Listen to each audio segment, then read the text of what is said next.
Kruhay Antike, masustansyang araw po Pilipinas. Ako po si Denniz Cornelio at welcome sa Eco Warrior Kids, the newest quiz show on the air on waste reduction and recycling.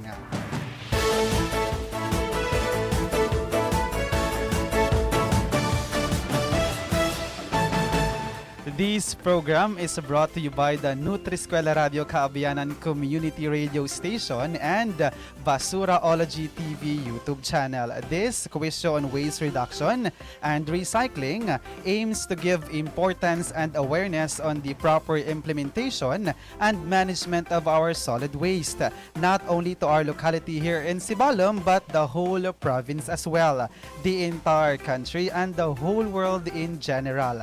This will educate further not only our children but the entire community. Layunin po natin na mabigyang pansin ang suliranin sa basura at mapahalagahan ang kalinisan ng ating kapaligiran. Ngunit bagong lahat, kung kayo po ay hindi pa nakapag-subscribe sa ating YouTube channel sa Basuraology TV, ito na po ang tamang pagkakataon upang mag-subscribe at maging bahagi ng ating adhikain tungo sa maayos na pamamahala ng ating mga basura. Tulungan po natin ang ating inang kalikasan. We have already a number of videos na pwede ninyong panoorin sa Basuraology TV sa YouTube. And dabayanan po ninyo ang lagi ang aming mga bagong videos tuwing linggo, kasama na tuwing Miyerkules itong Eco Warrior Kids Quiz Show.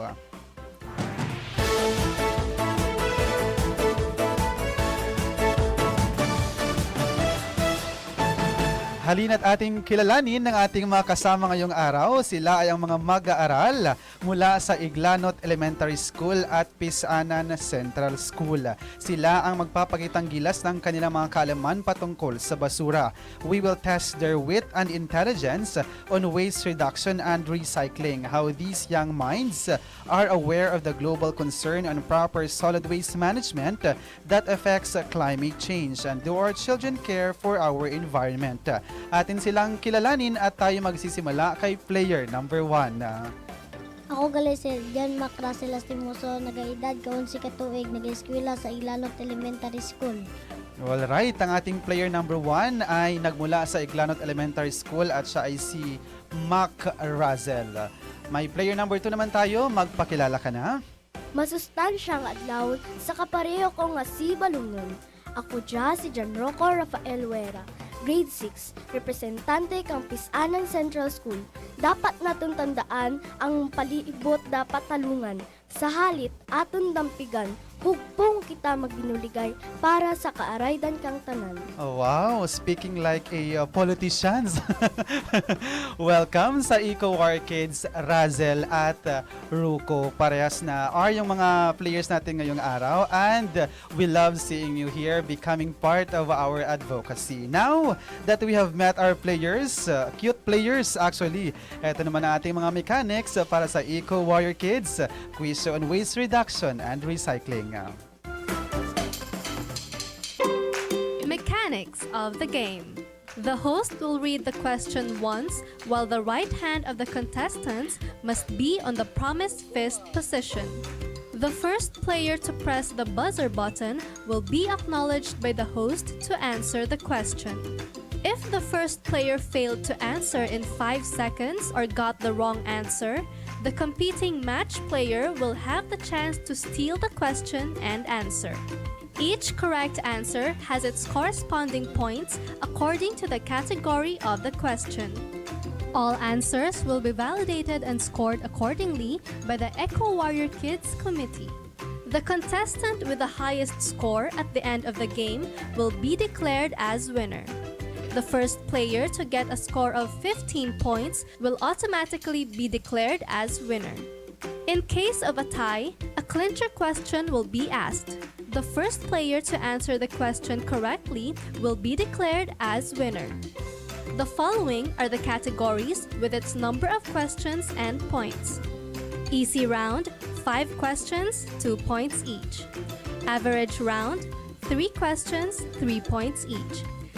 Difficult round, 2 questions, 5 points each. Any form of cheating is an automatic disqualification. Other contest rules not stated herein shall be decided by the Eco Warrior Kids Committee.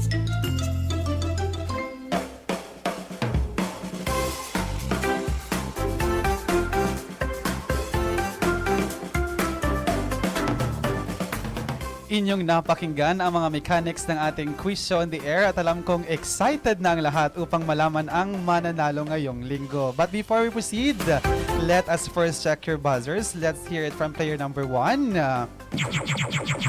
Thank you. How about player number 2? Okay, now that our buzzers are ready, kids, live streamers, and listeners, welcome to Easy Round. Promise fifth position, and let's begin with our question number 1.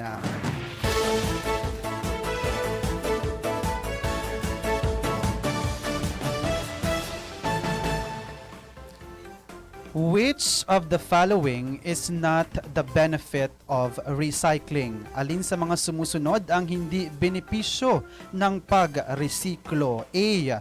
Less trash filling up landfills. Letter B. Less pollution. Letter C. Fewer resources taken from Earth. Or letter D. High waste disposal. For 5 seconds, what is the answer?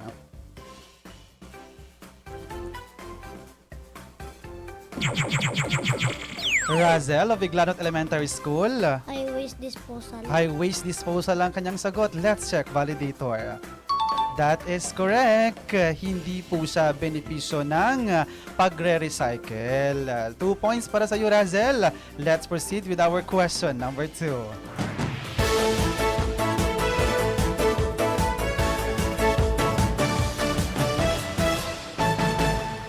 The gold, silver, and copper are sometimes recovered from what kind of waste? Ang ginto, pilak at tanso ay pwedeng makuha mula sa anong klaseng mga basura? Letter A, glass and ceramics. Letter B, electronic waste. Letter C, papers and cartoons. Or letter D, plastic bottles. Rucco o Pis-anan? Electric waste. Again? Electronic waste. Electronic waste ang kanyang sagot. Check nga natin validator. That is correct because sometimes we found these gold, silver, and copper from the waste such as electronic waste. 2 points para sa Rucco. Let's proceed with our question number 3.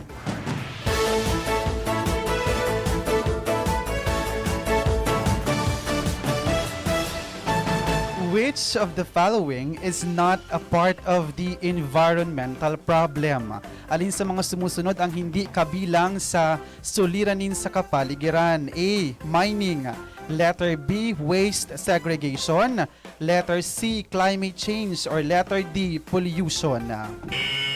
Rucco, ano inyong sagot? A. Mining. Mining nga ba? Let's check validator. That is not correct, which means you have 5 seconds to answer. Yes, Ruzzel. Pollution. Pollution nga ba? Let's check validator.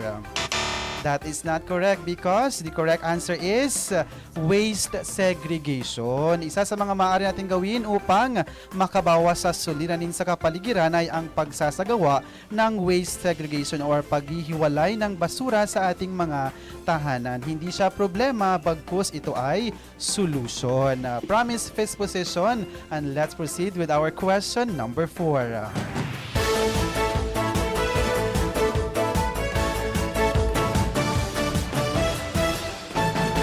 Which of the following statements is false about zero waste management?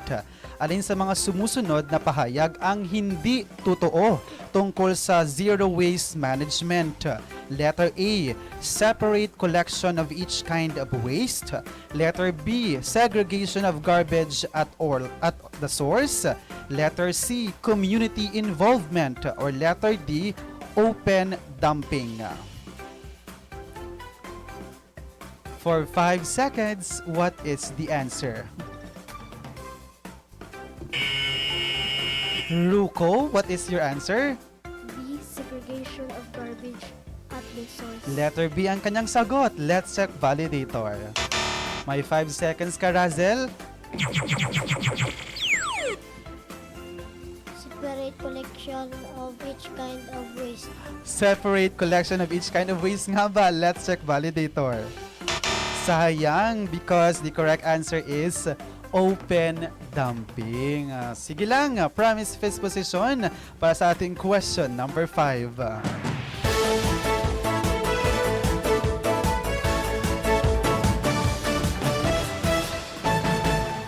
Which type of solid waste includes household waste such as empty spray cans, batteries, thinners, and paints?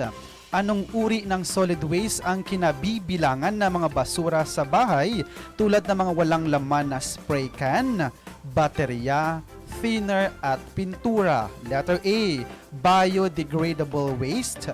Letter B, residual waste. Letter C, special waste. Or letter D, recyclable waste. Rucco, ikaw ang nauna? Special waste. Special waste nga ba ang mga nabanggit natin? Let's check validator. That is correct because special waste also refer to household hazardous waste, which is example of that is batteries, thinners, and paints. 2 points again for you, Rucco, and that concludes our easy round. And based to our score sheet, we have 2 points for Ruzzel of Iglanot Elementary School and 4 points for Rucco of Pis-anan Central School. Sa susunod na mga rounds, malalaman natin kung sino nga ba ang tatanghalin nating winner ngayong araw ng Miyerkules. Pero bago ang lahat, narito muna mga paalala mula sa National Nutrition Council. Formang-forma.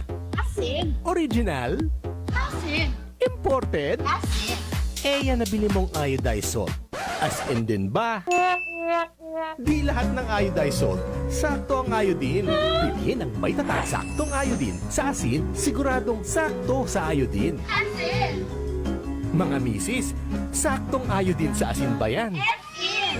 Isang paalala mula sa DOH. Para sa 10 commandments, take it away, Mangoy! Commandment number 3. Kumain ng gulay at prutas araw-araw. Pampalakas ng resistensya at pampahaba ng buhay. Sundin ang 10 commandments para sa sigla at lakas ng buhay. Paalala ng National Nutrition Council ng DOH. Sigurado ka bang hindi malnourished ang preschooler mo? Regular siyang timbangin para maiwasan ang malnutrisyon. Lumapit sa Barangay Nutrition Scholar sa inyong komunidad. Ngayon na! Gutom at malnutrisyon, sama-sama nating wakasan. Isang masustansyang mensahe mula sa National Nutrition Council ng Department of Health. Amudya ang Nutriskwela Community Radio, Radyo Kaabiyanan 88.5 FM. Nagawaragwag sa Banwag ng Sibala Mantique. Nutriskwela Community Radio, Radio Kaabiyanan. Abyan, ikaw ang number 1. Ako dya si Abyan John Marie kang LGU Sibalom.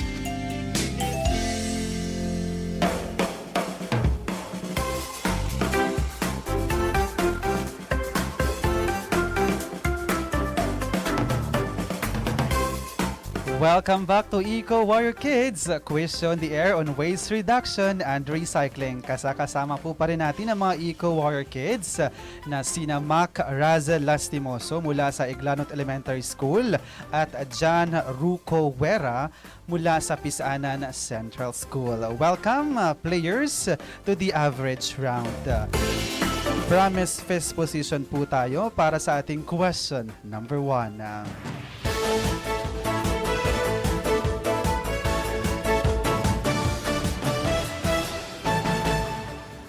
What is carbon footprint? Ano ang carbon footprint? Letter A, your footprint in the sun.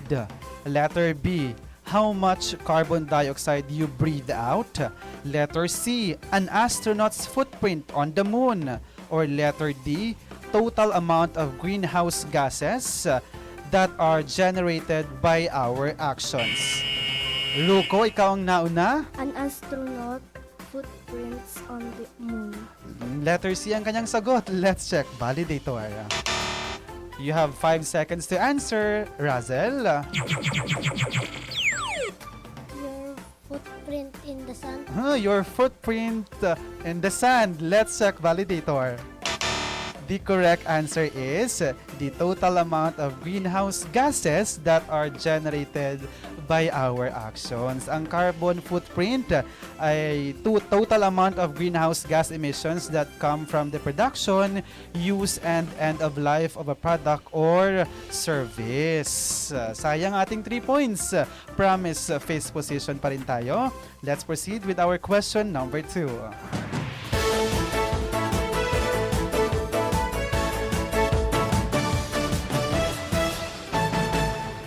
Burning trash or waste in our household is prohibited because of its harmful effects on the health of the people, and it damages the ozone layer of the earth. What law is being enforced by EMB-DENR in implementing this order?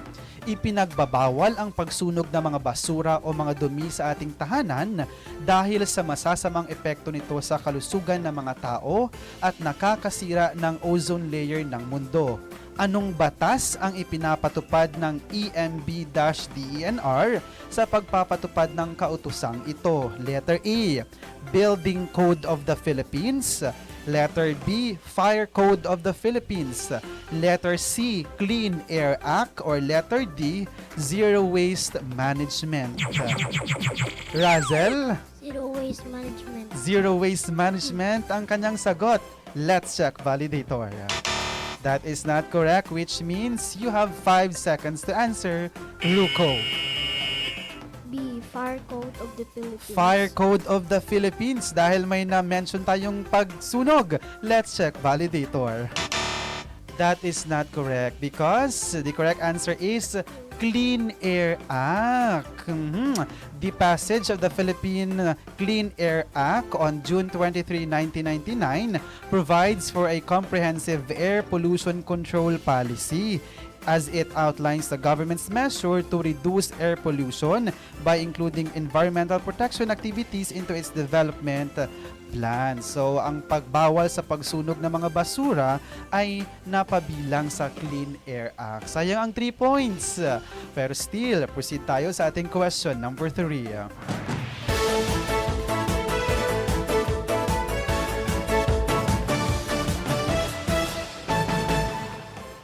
Waste removal system was established in which of the following cities for the first time? Ang sistema ng pagtatanggal ng basura ay itinatag sa alin sa mga sumusunod na lungsod sa unang pagkakataon? Letter A, Athens. Letter B, Lahore. Letter C, London. Or letter D, Paris. Saang lugar nga ba yon? For 5 seconds, what is the answer? Rucco, what is your answer? London. London nga ba? Let's check validator. Ay, basi, loan ta na to. You have 5 seconds, Ruzzel. Lahore. Lahore. Let's check validator. The correct answer is Athens. In ancient cities, waste were thrown into unpaved streets and roadways where they were left to accumulate. It was not until 320 BCE in Athens that the first known law forbidding this practice was established. At that time, a system for waste removal began to evolve in Greece and in the Greek-dominated cities of the Eastern Mediterranean, which means ang Athens pala ang pinakaunang city na nagbawal sa pagtatapon or ang pag-remove ng mga basura. Sayang ang 3 points, but still, I know, pwedeng-pwede pa makabawi sa ating difficult round. But before we proceed, let me remind you that on our difficult round, wala na po tayong choices.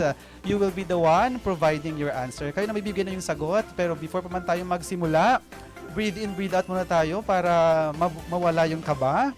Ready na, players? Since ready na ating mga players, proceed tayo sa ating difficult round, the promise face position.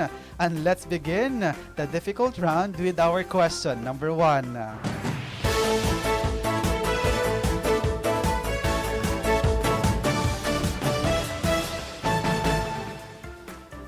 What is this recycling symbol? Yes, Rucco? Recycle. Recycle ang kanyang sagot. Let's check validator. You have 5 seconds to answer, Ruzzel. Reuse ang kanyang sagot. Let's check validator. The question is, what is this recycling symbol? Which is the correct answer, Mobius loop. The Mobius loop is the unfamiliar name of a very familiar symbol. A triangle composed of 3 arrows looping back on themselves in clockwise direction. This symbol indicates that a product can be recycled, but not necessarily that it has been itself produced from recycled material. Sometimes it has a percentage figure in the middle indicating how much of the product comes from recycled materials. And kapag may nakita kayong number sa loob ng Mobius loop, usually may nakikita tayong numbers 1 to 7. This number indicates the type of plastic and how it should be recycled. Sayang ating 5 points. Let's proceed sa ating question number 2.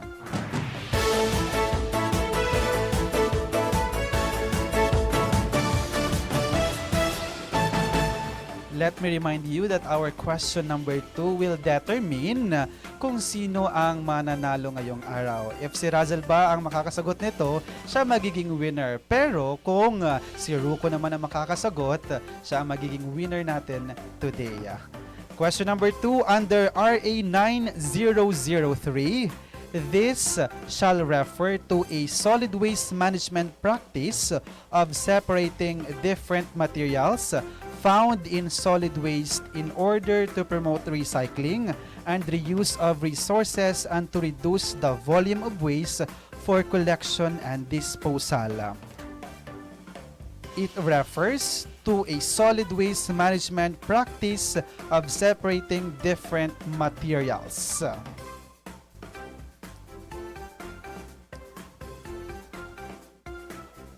For 5 seconds. The correct answer is segregation o ang tinatawag nating waste segregation. Sayang ang ating 5 points. And that concludes our difficult round. And based sa ating score sheet, we have 4 points para kay... 4 points para kay Rucco ng Pis-anan Central School and 2 points para kay Ruzzel ng Iglanot Elementary School. Which means, congratulations! Ikaw ang ating winner and mag-a-advance ka sa susunod nating round. Pero bago pa man tayo magtapos, tatanungin ko muna si Ruzzel, kamusta ang experience? Okay lang? Kinabahan ba? Yung kalbaan? Okay lang ang ating Ruzzel. How about you, Rucco? Nakalbaan ka na. Naramigan. Nilalamig. Still, congratulations, Ruzzel and Rucco. And this ends our newest quiz show on the air on waste reduction and waste recycling, the Eco Warrior Kids.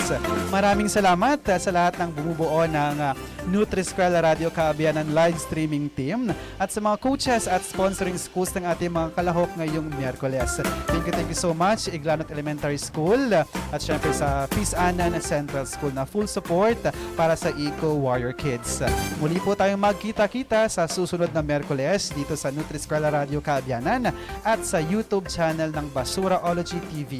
Please don't forget to subscribe, comment, and leave a thumbs up. Abangan sa susunod na linggo ang susunod na maglalaro. On behalf of Abian Rodel Cordero Esler, I am Denniz Bernardo Cornelio. Laging tandaan, a zero waste living is a healthy living. See you next week.